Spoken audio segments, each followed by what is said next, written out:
मृत्यु के देवता यमराज का वध कर दिया गया था। जी हाँ, उस दिन मौत को खुद अपनी मौत देखनी पड़ी थी और उनका वध करने वाले कोई और नहीं बल्कि स्वयं कालों के काल महाकाल थे। सिर्फ अपने एक 16 साल के नन्हे भक्त को बचाने के लिए महादेव ने यमराज की छाती पर ऐसी लात मारी कि यमराज के प्राण निकल गए। कहानी शुरू होती है महान शिव भक्त ऋषि मृकंडू और उनकी पत्नी मरुदवती से। सब कुछ था उनके पास, लेकिन एक ही दुख था, संतान का न होना। उन्होंने शिवजी की कठोर तपस्या की। भोलेनाथ प्रसन्न हुए, लेकिन उन्होंने एक कठिन शर्त रख दी। उन्होंने पूछा, तुम्हें कैसा बेटा चाहिए?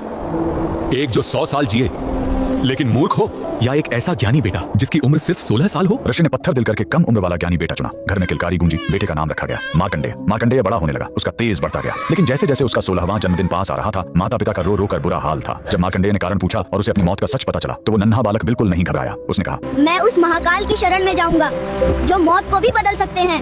वह घर छोड़कर एक पवित्र और सुंदर नदी के किनारे आ गया। उसने मिट्टी से एक शिवलिंग बनाया और तपस्या में लीन हो गया। लगातार 3 दिन बीत गए। तीसरे दिन जब मार्कंडेय पूरे 16 साल के हुए, तो यमराज ने अपने यमदूतों को भेजा। यमदूत जब उसे छूने गए, तो मार्कंडेय की भक्ति के तेज ने उन्हें रोक दिया। हार मानकर वो भाग खड़े हुए। अब यमराज का गुस्सा फूट पड़ा। वो खुद अपना घातक काल पाश लेकर वहां आ पहुंचे और गरजे, बालक तेरा समय पूरा हुआ। डरा हुआ मार्कंडेय शिवलिंग से लिपट गया। यमराज ने अपना फंदा फेंका, लेकिन यही उनसे सबसे बड़ी गलती हो गई। वो फंदा बालक के साथ साथ स्वयं शिवलिंग पर भी जा कसा। उन्होंने अनजाने में महाकाल को बांधने की कोशिश की थी। तभी जोरदार धमाका हुआ। शिवलिंग फटा और कालों के काल महाकाल प्रकट हुए। उन्होंने गरज कर कहा, मूर्ख, तूने मेरे भक्त पर वार करने की हिम्मत कैसे की? महाकाल ने एक जोरदार लात यमराज की छाती पर मारी और अपने त्रिशूल से वहीं यमराज का वध कर दिया। उस पल दुनिया से मौत खत्म हो गई। शिवजी ने मार्कंडेय को अमर होने का वरदान दिया। बाद में सृष्टि का संतुलन बनाए रखने के लिए उन्होंने यमराज को भी वापस जिंदा किया, लेकिन इस चेतावनी के साथ कि वो शिव भक्तों से दूर रहेंगे। उस महाशक्तिशाली महादेव के लिए कमेंट में हर हर महादेव जरूर लिखें।